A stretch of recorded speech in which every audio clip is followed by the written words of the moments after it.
tidak menutup kemungkinan teman-teman masuk UPI biologi tidak harus selalu menjadi pengajar, bisa jadi entrepreneur juga, bisa jadi presiden.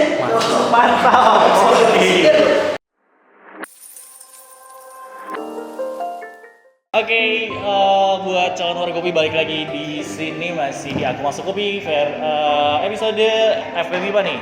Nah, kita sekarang kedatangan tamu dari siapa nih Teh? Mangga Teteh dan Akangnya kenalin diri, lalu dari prodi mana nih Teh kira-kira? Silakan Kang Teh. Perkenalkan, nama saya Rivaldi dari jurusan Matematika angkatan 2018. Oke, Kang panggilan siapa Kang? Panggilannya Rivaldi. Oke, Kang Rivaldi. Lalu selanjutnya ada dari siapa nih? Halo, nama saya Hana. Saya dari jurusan Matematika angkatan 2018 juga. Nama panggilan saya Hana. Halo, Assalamualaikum. Nama saya Hisham dari Pendidikan Biologi 2018. Nama saya Rian, sama dari Pendidikan Biologi. Halo, kenalin nama aku Amel, aku dari Pendidikan Ilmu Budaya. Perkenalkan, nama saya Alberto dari prodi Kimia. Oke, perkenalkan nama saya Tarizman Tasya. Saya dari prodi Fisika di Departemen Pendidikan Fisika, Fakultas FPMIPA. Halo, nama aku Arsanti. Arsanti. Panggilannya dari siapa? Panggilnya Arsanti. Oh, oke, Shanti. Dari prodi mana nih Teh? Aku dari prodi IPSI Belum. Wah, apa tuh IPSI? Baru dengar nih kita. IPSI apa ya? IPSI apa nih Teh? Jadi IPSI itu kependekan dari International Program of Science Education atau kalau bahasa Indonesia-nya Pendidikan IPA ya.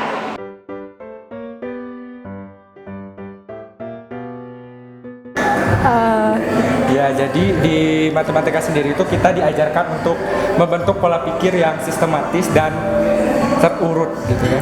Iya, kayak gitu. Betul.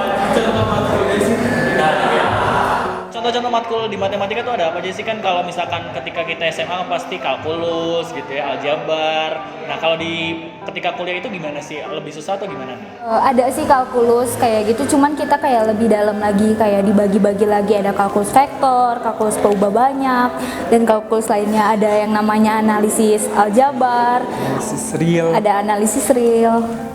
Teori baru nggak tuh anak matematika? Teori atau rumus-rumus baru gitu? Rumus king apa gitu biasanya? Kita biasanya diminta untuk apa ya, kayak kira-kira itu rumus dapat dari mana ya, kita yang mencoba lagi sendiri kayak gitu loh. Sebenarnya kalau dari itu kimia itu turun dari fisika ya. Jadi kimia itu dia bisa fungsi itu ada organik sama anorganik dan kita ilmu yang itu di molekul-molekulnya. Jadi mulai reaksi-reaksi sampai ke Oke, ilmu komputer ini ya belajarnya. Banyak apa sih dari kalian kebayangnya belajarnya Word, Excel, PowerPoint dan teman-teman yang pada tahu gak cuma itu doang yang pelajari ya. Kita belajar desain grafis juga belajar. Terus buat kalian yang suka ngoding yang mau penasaran nih gimana caranya ngoding, nah boleh masuk ke Yolpok atau mungkin kalian yang mau tanya-tanya nih tentang network, nah boleh juga nih ke Yolpok kayak gitu sih. Jadi sebenarnya biologi itu belajarnya kayak seperti SMA, kayak misalkan belajar tentang anatomi manusia, tentang organ-organ dalam tubuh, tentang hewan, tentang tumbuhan, tapi lebih mendetail. Jadi kayak misalkan kita belajar tumbuhan, kita lebih dalam seperti taxonominya. Ini apa yang dikenalkan di dalam manusia? Sebenarnya karena di prodi baik pendidikan maupun biologi itu lebih dalam pengetahuan biologi yang teman-teman dapat di SMA kemudian dikulik kembali sehingga tapi bedanya kalau yang di pendidikan itu ada tambahan metode pendidikan. Kalau untuk belajar nih yang baru sebelumnya kita belajar IPA buat anak SMP, jadi fisika, kimia, biologi,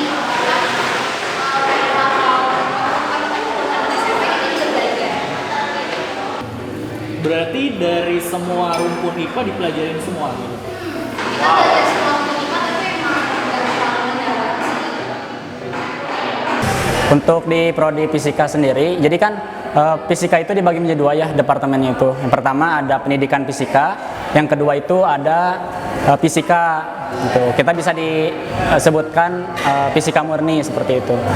Nah, untuk pembelajarannya sendiri itu ada perbedaan. Kalau misalkan pendidikan itu ada mata kuliah yang menjelaskan atau mengajarkan terkait bagaimana cara kita untuk menjadi seorang guru seperti itu. Nah, akan tetapi untuk di prodi fisikanya itu kita diajarkan lebih mendalam terkait ilmu fisikanya, soalnya nanti kita akan menjadi tenaga ahli gitu dalam bidang fisikanya tersebut.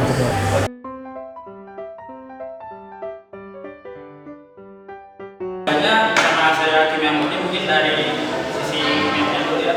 Jadi kalau misalkan kita masuk di kimia murni ketika semester pertama itu kita nggak akan dapat psikologi pendidikan, kita sama pendidikan kimia. Dan setelah tingkat 3 kita akan masuk ke KBK.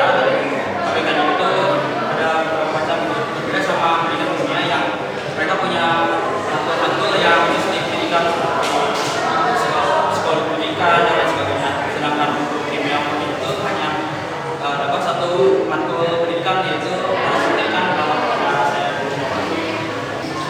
Jadi bedanya sebenarnya tidak terlalu signifikan dan ada yang signifikannya juga. Kalau misalkan pendidikan jelas ya kita belajar atau dimasukkan menjadi guru. Jadi nanti kita belajar tentang bagaimana cara manajemen kelas, hingga belajar bagaimana cara membuat silabus, rencana pembelajaran dan seperti itu. Tapi tetap konteksnya itu kita mempelajari ilmu-ilmu biologinya, tapi tidak terlalu mendalam. Kalau misalkan biologi itu kita lebih mempelajari ilmu secara keseluruhan. Jadi tidak mempelajari seperti manajemen kelas seperti itu. Jadi lebih ke ilmu yang benar biologinya. Jadi kalau beda antara biologi sama pendidikan biologi itu lebih ke bidang kajiannya. Kalau misalkan pendidikan biologi itu sebenarnya lebih mengkaji isu-isu terkait pendidikannya. Sedangkan kalau yang biologi murni itu lebih mengkaji isu biologinya. Gitu. Namun kalau misalnya ada beberapa mata kuliah yang sama ya antara pendidikan maupun murni. Jadi mata kuliah dasarnya sama seperti mata kuliah hewan, studi struktur hewan, morfologi tumbuhan, seperti itu. Jadi ada beberapa yang sama. Kedua. Ya mungkin kalau di pendidikan emang mata kuliahnya lebih banyak ke pendidikannya ya. Sedangkan kalau di murni itu emang mata kuliahnya lebih mendalam ke matematikanya. Jadi kalau di matematika murni itu juga mata kuliah yang wajib belum tentu wajib di pendidikannya.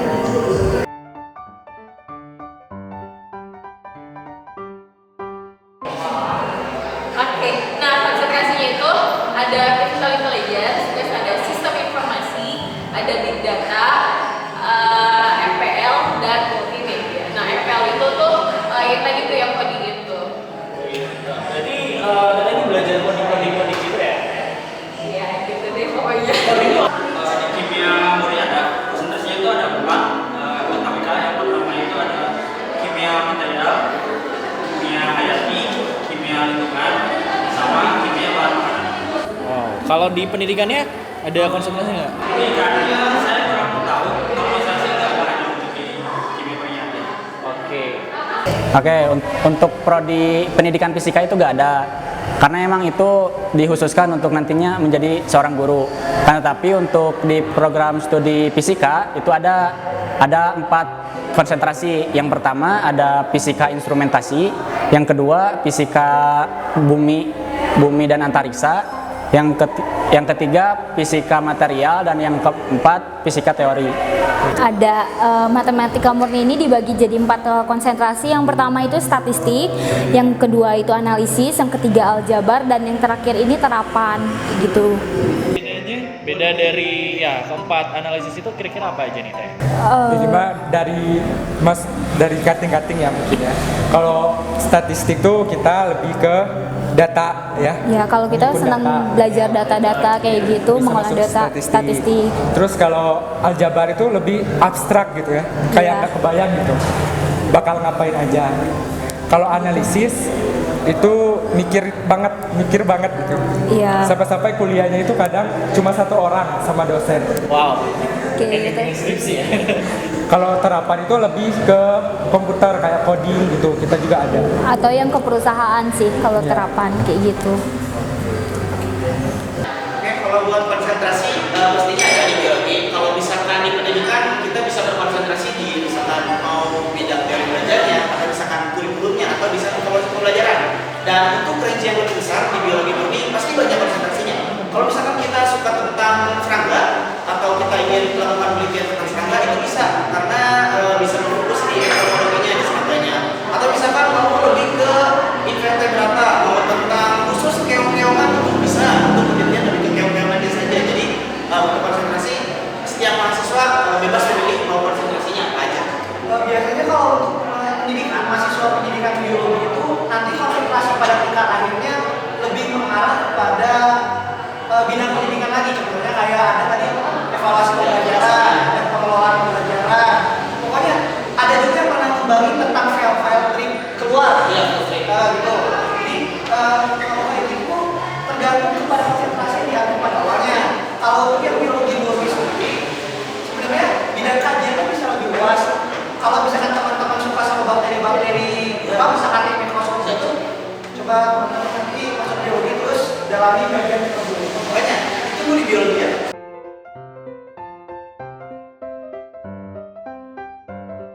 Di prodi kimia atau departemen kimia secara general itu cukup lengkap ya. Untuk laboratorium juga ada banyak, ada laboratorium kimia dasar, laboratorium fisika, laboratorium instrumen, laboratorium bahan makanan, laboratorium anorganik, dan sampai laboratorium penelitian yang sedang tingkat akhir. Oke, yang pasti nih yang bakal kemungkinan nih ada lab komputer. Nah, lab komputer ini tuh biasanya kalau lab komputer itu digunakannya buat kayak buat coding kayak gitu, buat yang nggak begitu berat gitu. Terus ada juga lab multimedia yang tadi yang coding itu masuknya ke lab FPL. Terus ada untuk big data juga ada. Terus ada lab Jarcom, lab sistem informasi juga ada, lab artificial intelligence ada, sama ada satu lagi lab untuk matematika buat analisis gitu. Nanti itu ada buat rangkaian elektronika. Untuk fasilitas sendiri itu sangat banyak lab yang bisa digunakan. Di antaranya ada lab fisika dasar, lab fisika lanjut, ada juga lab instrumentasi dan elektronika, ada juga lab bumi antariksa, kemudian ada lab juga komputasi dan lain sebagainya. Banyak fasilitas-fasilitas yang mendukung untuk kebutuhan penelitian maupun perkuliahan di pendidikan fisika.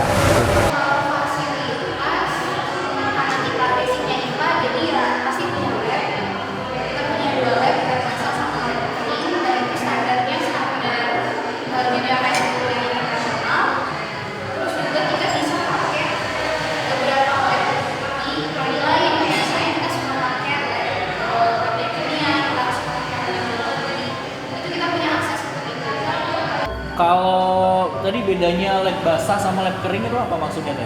Ya, lab basah itu biasanya dipakai untuk pelajaran biologi sama kimia. Kalau lab kering itu biasanya dipakai untuk pelajaran fisika. Kalau di matematika sendiri kayaknya kan karena kita nggak ada apa ya, kayak dia paling cuman ada labcom doang kayak gitu, dan cuman fasilitas kelas yang ada beberapa sih yang misal pakai AC tapi sisanya ya biasa aja kayak gitu. Berarti kayak lab kayak gitu ada? Ada. Apa aja? Ada berapa tuh labnya? Dibeda-bedain nggak, misalnya lab statistik atau lab ini? Enggak juga sih, satu lab. Iya. Satu lab tapi beragam kayak gitu. Iya. Fasilitas untuk biologi UPI terbilang cukup lengkap ya, karena kita sendiri di FMIPA sudah difasilitasi oleh pemerintah Jepang dari JICA.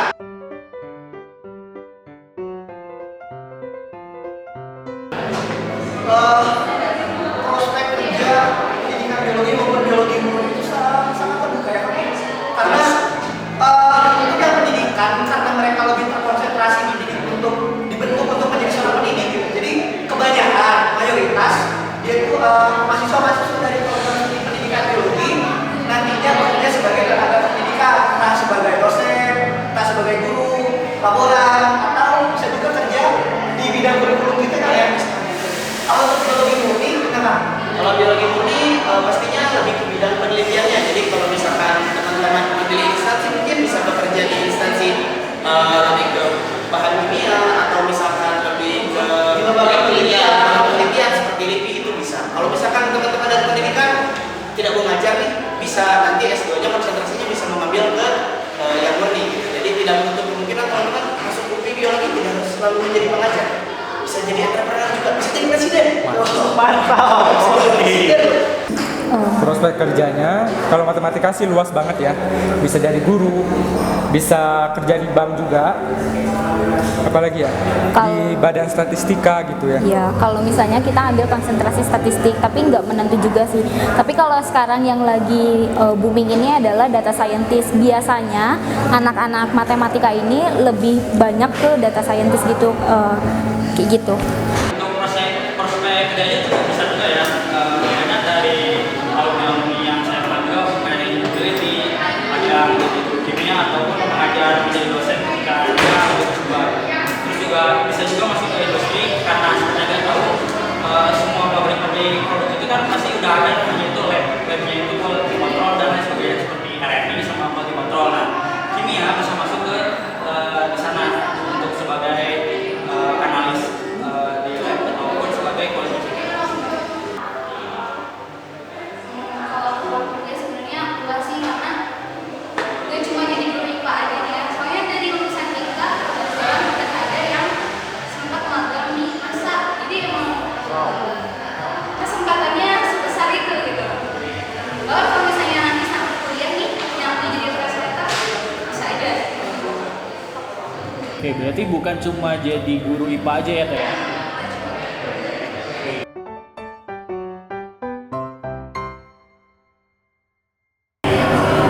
Kalau kegiatan-kegiatan akademik banyak ya. Ada juga kegiatan akademik yang emang dikolaborasikan dengan himpunan. Contohnya itu ada apa ya namanya tuh. Jadi ketika kita mencoba untuk memahami lebih lanjut terkait materi atau kegiatan-kegiatan yang dikira perlu ada pemahaman yang lebih, itu ada kegiatan responsi, di mana kegiatan tersebut itu sangat menunjang mahasiswanya untuk diberikan pembekalan dari angkatan-angkatan yang lebih senior seperti itu. Kemudian ada juga kegiatan-kegiatan seperti peneropongan dan lain sebagainya yang bisa dimanfaatkan oleh mahasiswa untuk menambah skill dalam proses pembelajarannya. Untuk kegiatan akademiknya itu kita biasanya itu setiap semester suka diberikan mana untuk mengerjakan P2M atau apa sih? Ya, P2M itu kan. Nah, karena kita punya bagian dari analisa, jadi kita biasanya itu dalam video kita itu masukkan analisa kimia di dalam P2M kita supaya lebih kita ilmiah gitu dan dapat dipertanggungjawabkan hasilnya. Oke, kalau kegiatan yang di luar akademik itu biasanya nih munculnya dari BEM nih. Dari BEM-nya sendiri mengadakan pelatihan, misal pelatihan grafis, terus ada pelatihan robotik, ada seperti itu contoh-contohnya. Ada kalau misalkan seperti kuliah lapangan terus penunjang untuk hal-hal akademis itu ada. Biasanya dari departemen pun sendiri ada dan dari himpunan mahasiswa juga ada. Kalau misalkan untuk kuliah lapangan ada beberapa mata kuliah yang mengharuskan kita kuliah lapangan atau mengambil data di luar. Kalau misalkan kita contoh ambil biosistematika tumbuhan itu kita ada kuliah lapangan yang pergi ke kebun, ke taman bunga di Cipanas itu kita harus ambil data di sana. Misalkan ada juga ekologi umum, jadi kita pergi untuk melihat ekosistem yang ada di sana. Berbagai macam ekosistem yang ada. Kalau misalkan dari himpunan juga ada sendiri gitu untuk seperti ada herping, ada pengamatan burung dan lainnya. Jadi di biologi cukup lengkap untuk yang akademik baik dari departemen maupun himpunan. Oke, ya. Next terus ya. Tapi jangan salah loh, kalau kuliah lapangan justru yang paling seru itu kuliah lapangan ya. Seru banget kuliah lapangan. Gimana tuh bisa serunya? Bisa ceritain pengalaman kuliah lapangannya? Buat teman-teman yang nggak terbiasa ke lapangan, nggak terbiasa ke hutan gitu kan, itu jadi pengalaman pertama teman-teman, gimana teman-teman bisa mencuplik tanaman di hutan sendirian, terus teman-teman diberikan jadi kita wetan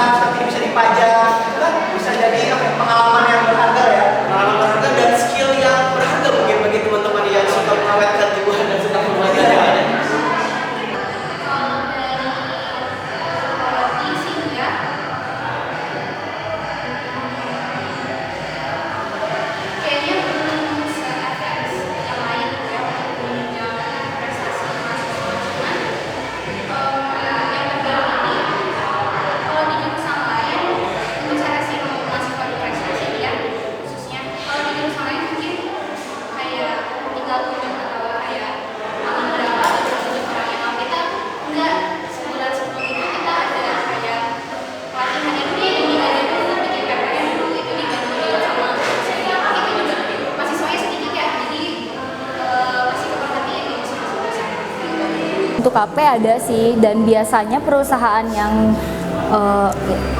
universitas itu tidak menentukan perusahaannya. Jadi kita sendiri kalau misalnya kita mau di perusahaan misalnya BI ini di Bank Indonesia, nah kita boleh nge-apply sendiri, nanti kita KP di sana kayak gitu.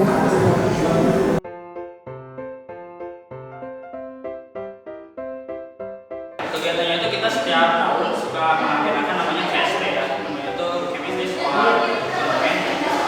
Di sini itu banyak kegiatan akademis seperti olahraga futsal, basket, voli, sampai ke yang bukan olahraga lagi seperti melukis sama talent gitu kayak misalnya nyanyi, dance dan lain sebagainya. Wah, kalau kegiatan non-akademiknya banyak banget nih. Ilkom tuh bukan cuma belajar aja. Nah, di Ilkom tuh kalian kalau misalnya suka sama olahraga, ada nih kayak misal basket, futsal, badminton tuh pasti ada di setiap 1 minggunya, ada jadwalnya 1 minggu sekali. Terus kalau misalnya kalian suka seni juga ada. Dan kalau misalnya kalian mau cari tentang robotik atau yang lain-lainnya yang berhubungan dengan Ilkom juga ada. Kayak gitu. Ada desain grafis sama ada juga tuh buat yang ngoding namanya apa ya Tia, lupa, mohon maaf. Si club in sama itu deh, udah dah. Ada itu sebenarnya lebih ke acara ya, jadi lebih ke program himpunan. Jadi program himpunan kami ada yang namanya BFB, Bakti Formika untuk Bangsa. Jadi kita memfasilitasi atau mengadakan lomba mengenai Olimpiade Biologi baik dari tingkat SMA sampai SMP gitu. Jadi biasanya itu acara tahunan atau acara paling besarnya biologi untuk mahasiswanya sendiri. Kadang kita ada pelatihan olahraga juga kayak misalnya badminton, futsal, voli dan lain-lain. Karena kita setiap tahun ada acara olahraga tahunan untuk biologi ya, ada Formika. Jadi Formika itu kayak event olahraga lagi dalam biologi gitu.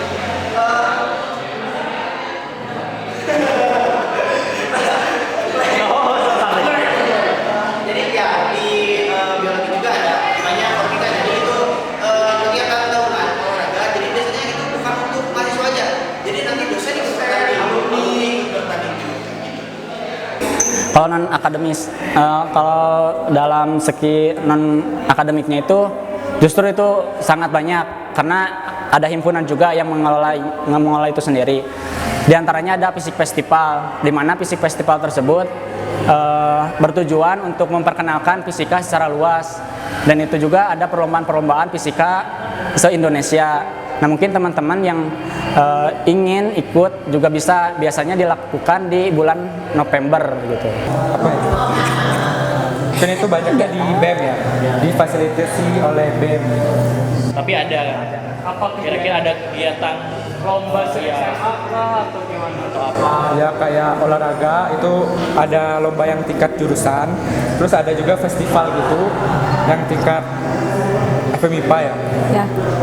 Terus kalau di matematika sendiri gabung sama ini sih sama pendidikan, kita bikin lomba buat siswa SD, SMP, SMA sampai universitas se-Jawa. Ya, Gitu. itu namanya GMM. Gemma Mahasiswa Matematika. Tiap tahun selalu ada itu kayaknya. Selalu. Extension terus tuh warga UPI. Kalau di himpunan kita punya 5 program gede sih, 5 acara gede. Dan itu mungkin yang terbuka untuk umum tuh ada 2, Science Festival sama Campus Day. Itu sih yang paling hajatan gede.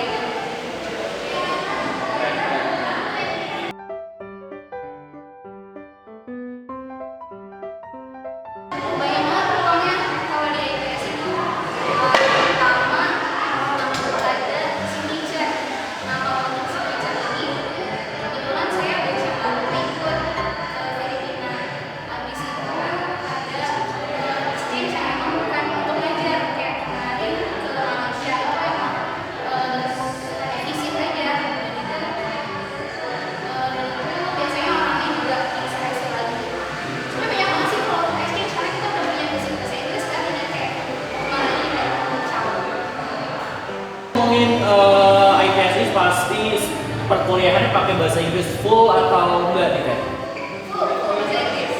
Full bahasa Inggris. Iya, jadi kita nggak bilingual tapi full English.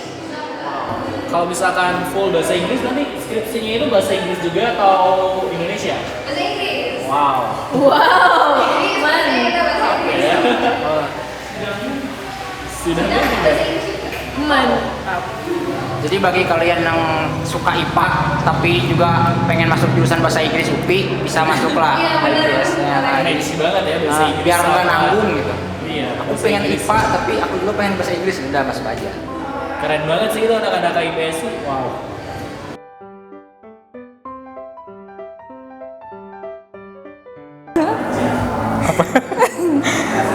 Gue dulu. Kalau aku sih ya dukanya, aku pikir itu. Aku pikir itu matematika tuh kayak zaman SMA gitu, tinggal coret-coret. Ternyata masuk matematika tuh apa-apa dibuktiin gitu dan bikin pusing ternyata gitu. Itu dukanya. Belum lagi kalau misalnya ada beberapa dosen yang kadang pelit nilai dan lain-lain, itu sih dukanya. Kenapa kalian pilih matematika? Kan IPA tuh banyak. Kenapa kalian pilih matematika yang notabene masyarakat atau siswa Iya, rata-rata menghindari matematika. dari matematika? Kalau aku sih karena lihat peluang. Peluang. Iya, Oh berarti emang dari dulu suka matematika itu gimana? bisa jadi.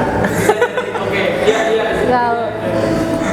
Kalau aku sendiri pribadi, aku nggak suka yang namanya laporan praktikum bla bla bla gitu. Jadi kayak biologi, kimia pasti aku hindari.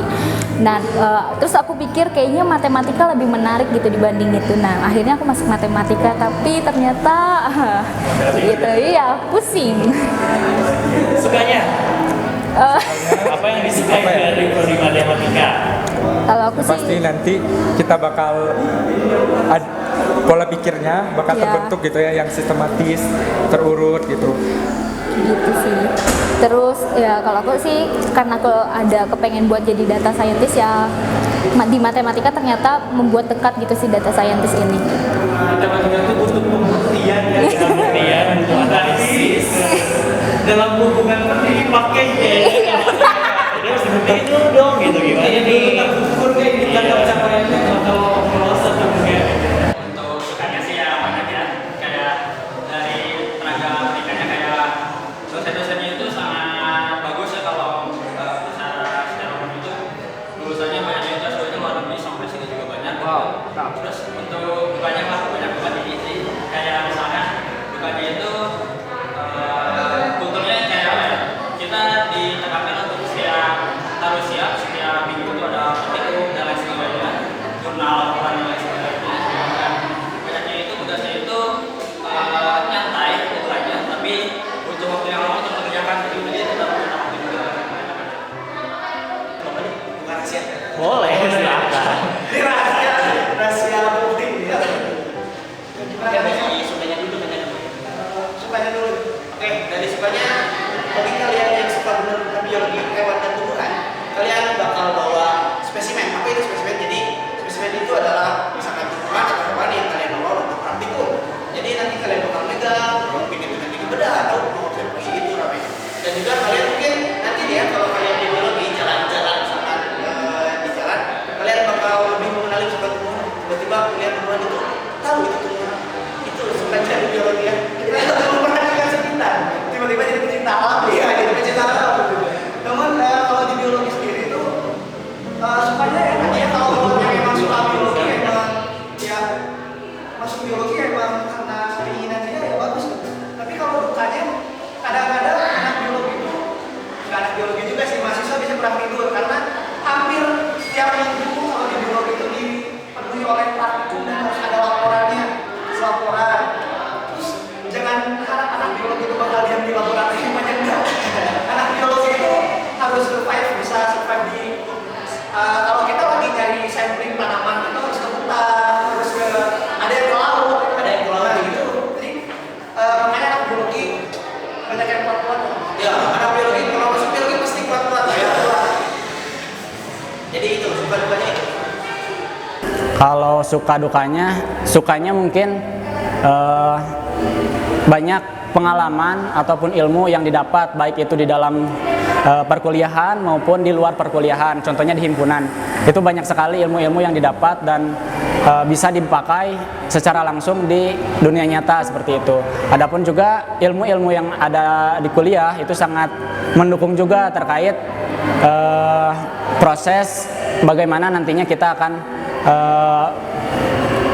istilahnya tuh bisa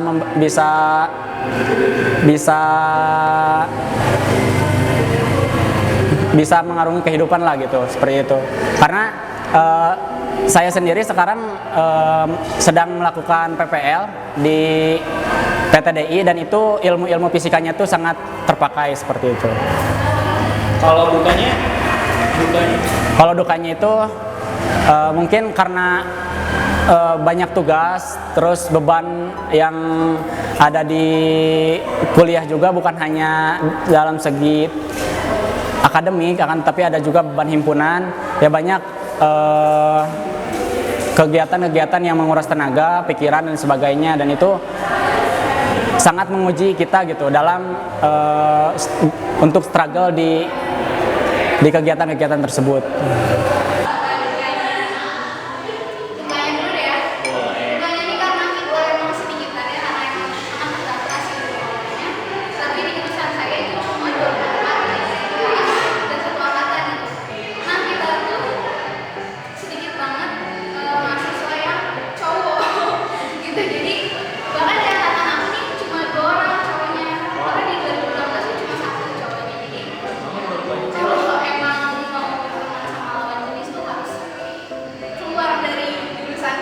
Susah mau.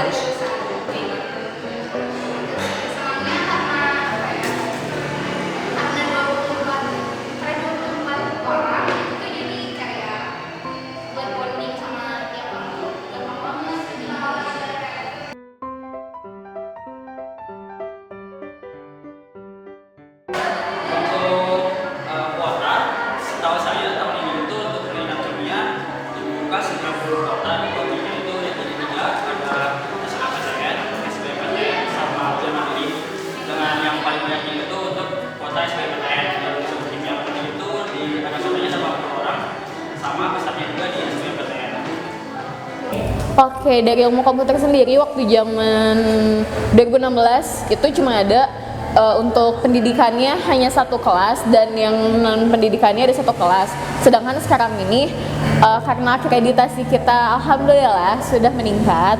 Jadi untuk pendidikan ilmu komputer tuh ada 2 kelas dan nondiknya ada berapa Diti? Oh iya sama, nondiknya juga ada 2 kelas gitu. Kalau ngobrolin peluang, sebenarnya kita juga nggak tahu ya. Kalau misalkan rilis resminya nih, kita nggak tahu nih rilis resmi oleh KUP-nya sih. Ya, kalau misalkan prediksi, bukan prediksi. Kalau misalkan lihat dari tahun lalu, biologi UPI itu menjadi salah satu jurusan terfavorit di UPI. Dan pendaftaran juga pendaftaran juga lumayan banyak dan kuota yang diterimanya juga lumayan sedikit. Jadi kemarin itu dari Kalau untuk pendidikan sendiri tahun lalu itu ada 90, kemudian ya biologi murninya ada 36. Untuk tahun ini saya kurang tahu apakah ada perubahan atau gimana karena belum dirilis. dari pendaftarannya sendiri lebih dari mungkin 1000 sampai 2000 sendiri. Pokoknya belajar aja lah karena gak gampang masuk.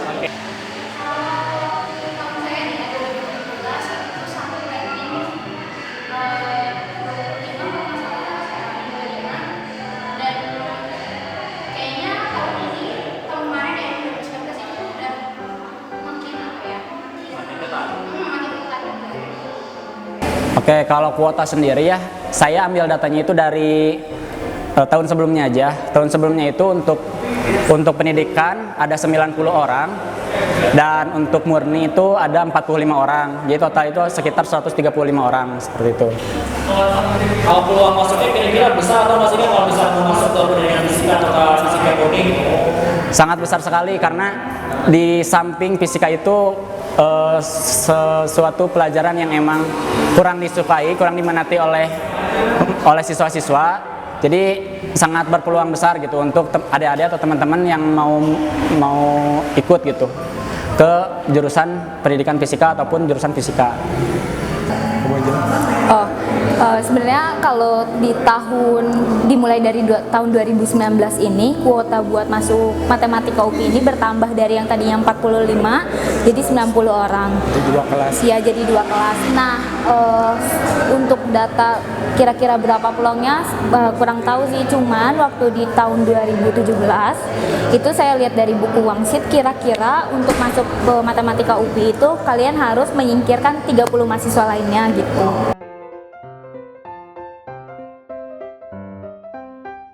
Kalau saya masuk ke kimia itu Dulu jalurnya alhamdulillah lewat SBMPTN. Mantap sekali lewat SBMPTN. Saya jalur SNMPTN. Kalau saya jalur SBMPTN. Oh, untuk jalur seleksinya saya masuk lewat SNMPTN waktu itu, dan alhamdulillah juga bidik misi saya. Alhamdulillah masuk SNMPTN sih. Kalau saya alhamdulillah masuk lewat jalur SNMPTN. Apa sih dan materinya? Kalau aku dari SBMPTN.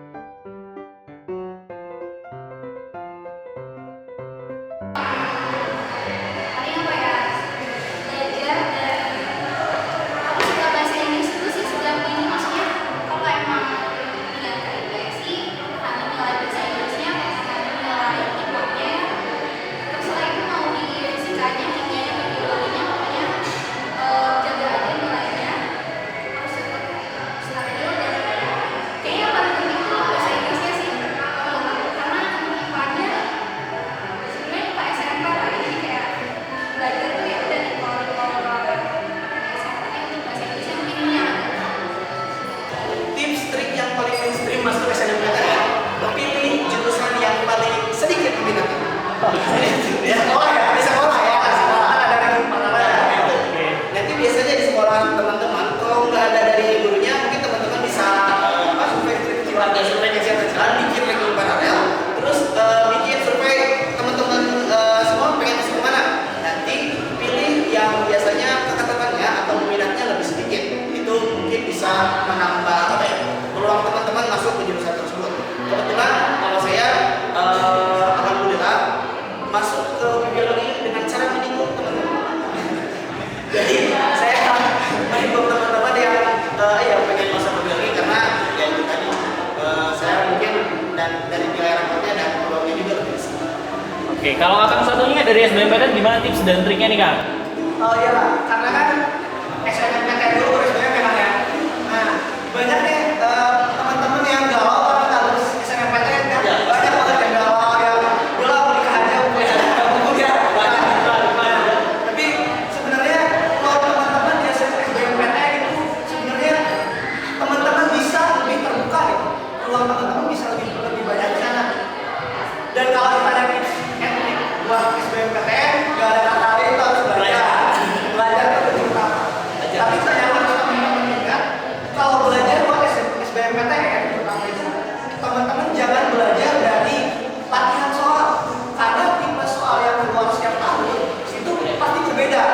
Jadi kalau saya dulu belajar buat SBMPTN itu belajar konsepnya, belajar kenapa ini bisa terjadi seperti ini dan apa dasarnya, bukan hanya hafal rumus atau yang diberikan oleh guru yang kita pelajari, enggak, tapi kita harus belajar lagi secara lebih mendalam. Jadi lebih ke belajar konsep gitu ya kan? Belajar konsep. Di buat SBM belajar konsep, jangan ngapalin kunci jawaban. Sama mungkin ya, untuk persiapan lebih ditingkatkan lagi. Dan kalau SNMPTN biasanya kan dari tahun ke tahun itu mengandalkan nilai, dan usahakan nilai tersebut bisa bersaing dengan orang lain gitu. Kita bisa melihat dulu peluangnya. Kalau misalkan memungkinkan untuk lewat jalur SNMPTN, ya bisa diajukan gitu. Kan tapi kalau misalkan tidak memungkinkan, ya udah gak apa-apa lewat jalur SBMPTN juga. Itu kuotanya lebih banyak. tips dan triknya itu yang pertama, teknik isi ya, jangan terlalu stres untuk belajar terus-menerus, karena kalaupun kita overstudy malah nggak baik juga buat otak kita gitu. Bisa kita ketika amin satu bukannya kita stres, kita menghafal, karena terlalu lelah belajar malah baik ketika hari-harinya kita menggunakan KBK. Oke, buat tips and triknya, pastiin dulu kalian mau masuk jurusan apa. Jangan sampai nih kalian udah kebayang jauh-jauh, duh ini bakal kayak gini, taunya nanti nggak sesuai ekspektasinya, malah kalian sendiri yang jadi nggak terima sama keadaan. Nah, menurut aku sih, pastiin dulu nih kalian mau masuk jurusan itu. Terus yang kedua, beneran niatin sama jangan lupa doa, minta restu sama orang tua kayak gitu. Terus yang terakhir jangan lupa belajar juga jangan banyak-banyak, yang penting kalian laksanainnya dengan enjoy. Kan kalau SNMPTN tuh lihat jalur rapot ya katanya. Jadi pas SMA itu emang aku tuh pertama nyari yang peluangnya yang nggak terlalu banyak lah ya kalau dibanding yang lain kalau di SMA aku.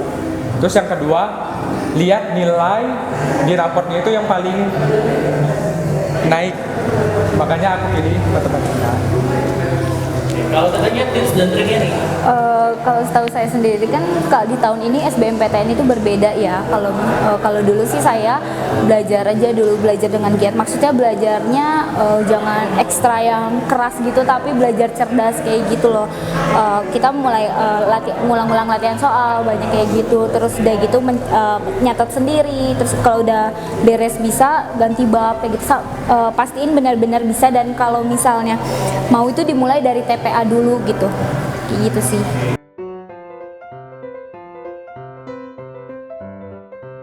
Untuk informasi lebih lanjut perihal Departemen Pendidikan Kimia atau Pendidikan Kimia dan Kimia, kalian bisa hubungi Instagram himpunan kami di HMKUP. Akun akangnya? Kalau akun saya di Instagram Nah, kalau buat akun himpunannya kalian boleh cari di @kemakom, ini YouTube-nya ada. Ya, terus? Kenapa? Enggak. Kenapa ih? Nah, YouTube-nya Kemakom, atau kalau misalnya mau tanya-tanya ke aku boleh di Amelia MNR. Oke, jadi teman-teman kalau misalkan pengen tahu kegiatan kita di biologi, teman-teman bisa follow di Instagram di IPF_UPI. Oh iya,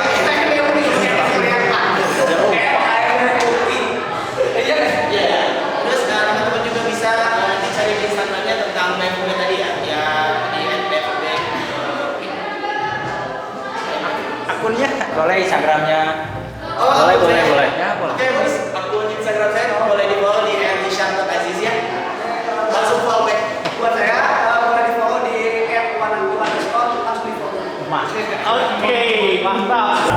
Oke, untuk teman-teman atau adik-adik yang mau lihat terkait kegiatan apa saja sih yang ada di fisika ataupun di himpunan fisika, bisa ada YouTube-nya. YouTube-nya itu ada HMF FMIPA UPI. Ada juga Instagramnya @HMF FMIPA UPI. Kemudian ada Facebooknya juga di HMF FMIPA UPI. Kemudian ada webnya juga www.hmfupi.or.edu seperti itu. Oke, Instagram akangnya nih? Oke, kalau mau Instagram saya bisa di @Tasya Tarizman. Kalau yang ingin tahu info-info atau apa sih yang udah anak-anak BDS lalui, terutama di nama-namanya ya, boleh banget cek di Instagram kita di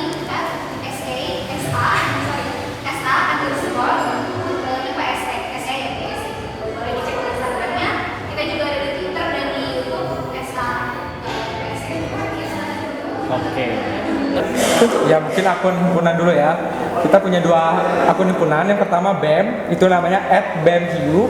Yang kedua DPM-nya @DPMHIU. Dan buat matematika Mundri sendiri itu punya yang namanya Keluarga Mahasiswa Matematika. Jadi punya komunitas sendiri namanya Gamatika.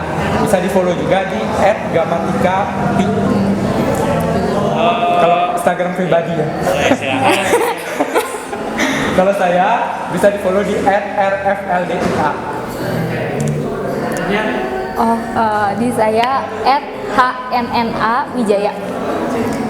Oke, sudah semua pertanyaannya ada. Mungkin terima kasih untuk kakang teteh yang sudah hadir di Bumi Manusia Kapi. Kita mungkin nanti bakal ulas lagi di episode selanjutnya di Aku Masuk Kupi. So stay tune di Aku Masuk Kupi. Thank you Kang Teh. Terima kasih. Susah nggak sih Kang masuk UPI? Dibilang susah ya, karena saya juga SNMPTN mencoba peruntungannya untuk memilih UPI, tapi ditolak. Baru masuk UPI itu ketika saya mengikuti SNMPTN, dan banyak dari teman sekolah saya dahulu di SMA juga ada memilih UPI, tapi belum tidak terima. Oleh karena itu beberapa saya juga cukup susah. Gampang kok, tinggal lewat gerbang itu. Nah, mantap. Salah satunya menurut Kakak susah nggak masuk UPI? Susah nggak ya? Susah kalau kita nggak belajar sih. Kalau belajar pasti bisa. Bisa. Mudah. Oke, mantap.